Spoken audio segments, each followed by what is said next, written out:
ஓம் நம சிவாய சிவாய நமக சிவே சிவே சிவே சிவே. ஓம் நமோ நாரத நாராயணாய நமக.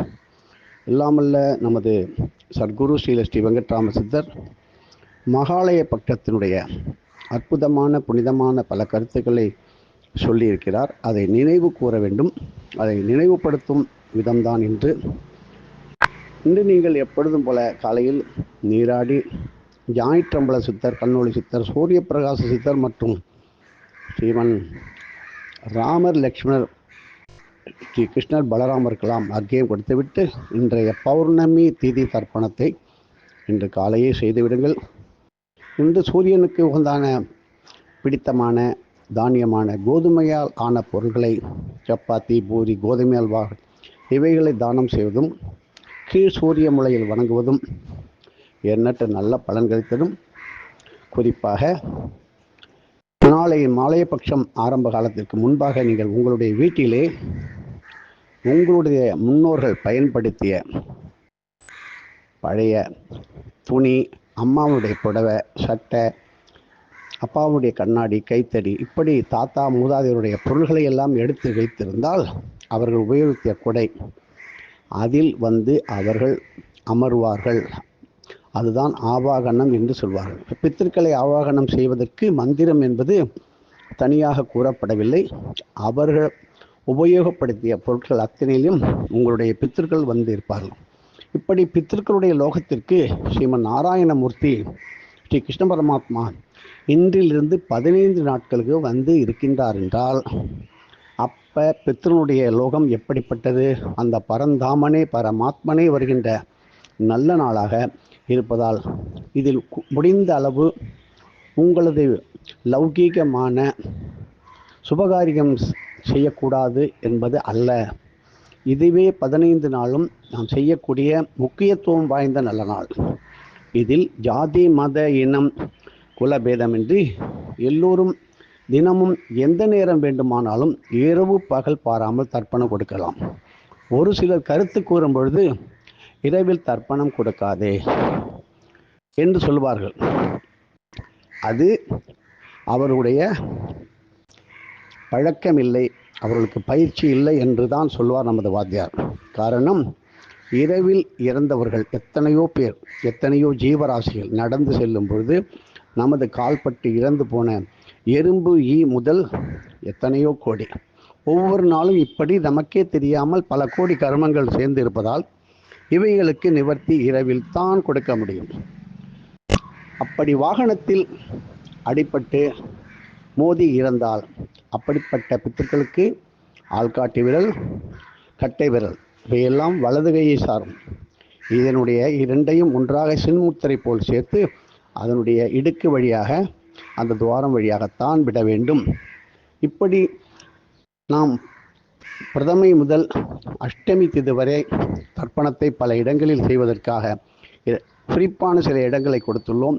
ஆனால் திருச்சி லால்குடி அருகில் உள்ள பூவாளூர் என்கின்ற அற்புதமான குங்கும சௌந்தரி உடனுடைய திருமூலநாதர் ஆலயத்தின் அருகில் நமக்கெல்லாம் கயா கயா என்று சொல்கிறதுமே, அப்படிப்பட்ட தட்சிண கயா, பாரத தேசத்தின் தட்சிண கயா, தென் பாரத கயா என்று சொல்கின்ற இடத்திலே தர்ப்பணம் மாற்றுவது அற்புதமான நல்ல பலன்களை தரும். ஆகையினால் நீங்கள் உங்களுடைய மன கஷ்டங்கள் எதுவாக இருந்தாலும் மனிதனிடம் சொல்லி நீங்கள் குறைப்பட்டு கொள்ளும் பொழுது தலை ஆட்டுவார்கள். பின்னாடி நமக்கு வேணும் நல்லா வேணும், மாட்டிக்கிட்டானா என்று சொல்லுகின்ற உலகம் இது. ஆகையினால் உங்களுடைய பித்திருக்களிடம் நீங்கள் முறையிடலாம். இன்றிலிருந்து நீங்கள் பப்பாளி இலைகளை வைத்து அதன் மேல் தர்ப்பணம் செய்வதும், பல காய்கறிகளை வைத்து அதன் மேல் தர்பை சட்டம் போட்டு தர்ப்பணம் இடுவதும், பழங்களை வைத்து அதன் மேல் தர்பை சட்டம் போட்டு செய்வதும், இப்படி சங்குகளை வைத்து தர்ப்பணம், இட்லி வகைகளை வைத்து தர்ப்பணம், பல கோடி பதார்த்தங்களை வைத்து மூங்கில் தட்டு மேலே நுனி வாழை இலையை வைத்து அதில் தர்பை சட்டம் போட்டு 80 வயது நிறைந்த தம்பதியினருக்கு புதிதாக ஆடைகளை எல்லாம் வாங்கி கொடுத்து அவர்கள் கையில் மூங்கில் தட்டை கொடுத்து அதில் தர்ப்பணம் பார்ப்பது அளவற்ற புண்ணியம். தர்ப்பணத்தை பற்றி சொல்லிக்கொண்டே போகலாம். ஒரு நாளைக்கு சுமார் 1 மணி நேரத்துக்கு ஒரு 3-4 விதமான தர்ப்பணங்களை கொடுக்க முடியும். ஆனால் கலியிலே நம்பிக்கை உள்ளவர்கள் குறைந்து கொண்டே வருவதால் தான் தேவையற்ற பீதி, பயம், கலக்கம் இவைகளெல்லாம் வந்து கொண்டிருக்கின்றது. உங்களது இல்லத்திலே இந்த மொக்கு மாவு கோலம் தயவு செய்து தவிர்த்து விடுங்கள். முதலில் வீட்டுக்கு கஷ்டம் எப்படி வரும் என்றால், முதலில் பணம் காசு கஷ்டம். 2வது, உங்களுடைய குழந்தைகள் படிப்பில் கோட்டை விட்டு விடுவார்கள். இல்லை என்றால் தேவையற்ற உடல் ஆரோக்கியம் குறையும். அதனால் நமக்கு மருத்துவம், விரயம், அலைச்சல் இப்படி செலவுகள் அதிகரித்து மன நிம்மதி இல்லாமல் வாழ்ந்து கொண்டிருப்பதற்கு காரணம், முதலிலே உங்கள் வாசலிலே பச்சரிசி மாவு கோலம் போடுங்கள். காரணம், எறும்பு வந்து அவைகளை உண்ணும். நீங்கள் பார்த்திருப்பீர்கள், அணில் சாப்பிடும், குருவி சாப்பிடும். அதிலிருந்து தர்மம் ஆரம்பிக்கின்றது. முதல் தர்மத்திலே அழகாக இருக்க வேண்டும் என்று மூட்டை மூட்டையாக அந்த மொக்கு மாவு என்ற கல்லினால் அரைக்கப்பட்ட மாவினால் கோலம் போடுகின்ற இடத்தில் தரித்திரம் தாண்டவம் ஆடும். அந்த தரித்திரம்தான் குடும்பத்தில் பல பிரச்சனைகள், சொத்துக்கள் முதல் உங்களில் ஒருவரை நீங்கள் இழக்க நேரிடும். இப்படி பெண்கள் ஸ்டிக்கர் போட்டை மாற்றிக்கொள்ள வேண்டும். இப்படி பல மங்களமான காரியங்களை செய்ய வேண்டும். இன்றிலிருந்து அவரவர்கள் குல வழக்கப்படி முடிந்த அளவுக்கு அவர்கள் வெங்காயம் சேர்க்க மாட்டார்கள், சில பூண்டு இவையெல்லாம் சேர்க்க மாட்டார்கள். ஆனாலும் உங்களது மூதாதையார் எதை உண்டு வாழ்ந்தாரோ உடனே நீங்கள் தவறாக எடுக்க வேண்டாம். எங்கள் மூதாதையார் சிகரெட்டு குடித்தார், அதையெல்லாம் நாம் சேர்க்கக்கூடாது. அதன் விளைவுதான் நாம் கஷ்டப்படுகின்றோம். புகை, மது, சீட்டாட்டம் அந்தால் வந்த குடும்பம் பல லட்சம் கோடி நடுத்தெருவுக்கு வந்துவிட்டது. காரணம், பல குடும்பத்தை நாசம் செய்த எத்தனையோ பெரிய திரைப்பட கலைஞர் கூட அடி வாங்கிவிட்டார்கள். காரணம், இதை நம்பி, இதை பார்த்து நிழல் படம் என்ற நினைப்பை விட்டுவிட்டு அவருடைய வாழ்க்கையை இழந்து அவர்கள் கஷ்டப்படும் போது அந்த வேதனையும் சோதனையும் யார் அதில் ஈடுபட்டார்களோ அத்தனை பேரையும் தாக்கும். அதனால் 2 தலைமுறைக்கு மேல் வாழ்க்கையை சிறந்து கொண்டு போவது என்பது இனிமேல் மிக மிக கேள்விக்குறியாகிவிடும். 3வது தலைமுறையில் உள்ளவர்கள் மிக எச்சரிக்கையாக இருக்க வேண்டும். இனி ஒவ்வொரு வீட்டிலும், இல்லத்திலும், தொழிலிலும், வியாபாரத்திலும் பல பேர் ஒன்றாக இருக்கின்ற இடங்கள், கூட்டாக இருக்கின்ற சங்கங்கள் எல்லாம் பிரிகின்ற நிலை வருவதற்கான வாய்ப்புகள் அதிகமாக இருக்கிறது. காரணம், ஒருவருக்கு ஒருவர் விட்டு கொடுக்க முடியாத ஒரு நிலைமையும், விட்டு கொடுக்க மாட்டேன் என்கின்ற மனப்பான்மையும் அதிகரித்து வரும் நாள் ஆரம்பமாகி இருக்கிறது.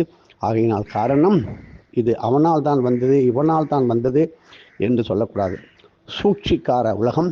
இதில் மயங்காதவர்கள், மாட்டாதவர்கள் எவருமே இல்லை. அப்படிப்பட்ட உத்தமர் யாராவது ஒருவர் இருக்கின்றார் என்றால், ஏதோ பல கோடியில் ஒருவர் தேரலாம், 2 பேர் கிடைக்கலாம். ஆனால் ஒரு குரு நம்பிக்கையுடன் நீங்கள் எதையும் செய்யும் பொழுது உங்களுக்கே அவை புலப்படும். ஆகினால் உங்கள் கையில் உங்கள் உலகம். நீண்ட ஆரோக்கியம் முதலில் வேண்டும். பிறகு பொருளாதார உயர்வில் மேலே வர வேண்டாம், ஆனால் கீழே சரியாத நிலை வர வேண்டும். தேவையில்லாத இரவு பயணங்களை தவிர்த்து விடுங்கள். நாம் என்ன நினைத்து பயணத்தை ஆரம்பிக்கின்றோமோ அதுவே நமக்கு முழுமையாக முடியும் என்பது தெரியும். ஆகையினால் நமது பயணம் குருவை நோக்கியே இருக்கட்டும். திருவண்ணாமலையை தினமும் கிரிவலம் வந்து திருவண்ணாமலையிலே பல இடங்களிலே எந்த நேரத்திலும் உங்களது பித்திருக்களுக்கு தர்ப்பணம் கொடுக்கலாம். குறிப்பாக யமலிங்கம், பித்ருமுக்தி தீர்த்தம் என்ற அபய மண்டபத்துக்கு அருகில், மேலும் நமது லோபமாதா அகஸ்தியர் ஆசிரமத்துக்கு நேரிலே சிவசக்தி ஐக்கிய ஸ்வரூப தரிசனத்திற்கு நேரவும் பல இடங்களிலும் நீங்கள் தினமுமே தர்ப்பணம் கொடுத்து கரும்பு சாறு, ஏழைகளுக்கு உணவு, அடியார்களுக்கு பசியார வயிறார உணவு கொடுப்பதும் அளவற்ற நல்ல பலன்களை தரும். கண் சம்பந்தமான வியாதிக்கு இன்றைக்கு சுரைக்காயூர் ஔஷதாம்பிகை புஜபதீஸ்வரர் ஆலயத்தில் வழிபடுவதும், கீழ் சூரியமலையை வழிபடுவதும், சூரிய நமஸ்காரம் பாராயணம் செய்வதும், ஓஷதி சுத்தம், இப்படி பலவிதமான சூரிய நமஸ்காரங்களுக்குள்ள மந்திரங்களை ஓதுவதும் இன்று திருவண்ணாமலையிலே சூரியலிங்கத்தை வலம் வந்து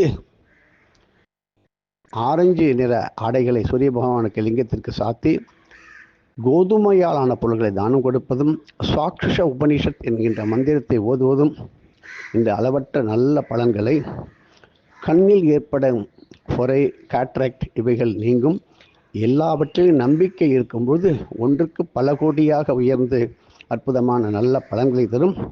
நித்திய தர்ப்பணம் செய்து பாருங்கள். சில பேர் மகாபரணி மத்தியாஷ்டமியை மட்டும் எடுத்துக்கொள்கின்றார்கள். அப்படி அல்ல, தினமும் நாம் சாப்பிடுகின்ற காய்கறிகள் முதல் நமக்காக தியாகம் செய்கின்ற நமக்கு கீழ் பணிபுரிந்த வேலையாட்கள், நமது நண்பர்கள், உற்றார் உறவினர்கள், நாம் யார் வீட்டிலெல்லாம் கை நினைத்து சாப்பிட்டோமோ, யாரிடம் சம்பளம் வாங்கினோமோ அந்த முதலாளியின் குடும்பத்திற்காகவும் தர்ப்பணம் இடுவதுதான் உண்மையான தியாகமான ஒரு காருண்ய தர்ப்பணமாக இருக்கும். தர்ப்பணத்தை பற்றி சொல்லிக்கொண்டே போகலாம். கஜேசாய தர்ப்பணம், கோதூலி தர்ப்பணம், விருட்சசாய தர்ப்பணம், இப்படி பல கோடி தர்ப்பணங்கள் இருக்கின்றது. ஒரு குருவிடம் கேட்டு நீங்கள் மாலைய பட்சத்தை ஆரம்பித்து முழுமையாக முடித்து மாலையிலே ஜலதீபம் ஏற்றி வழிபடுங்கள். மாலை அமாவாசையை பெரிய பிரம்மாண்டமான திருவிழா போல் உங்கள் ஊரிலே பல இடங்களில் கொண்டாடி மகிழுங்கள். எதுவும் என்னுடையதல்ல, அனைத்தும் உன்னுடையதே. அருளாலா அருணாச்சலா.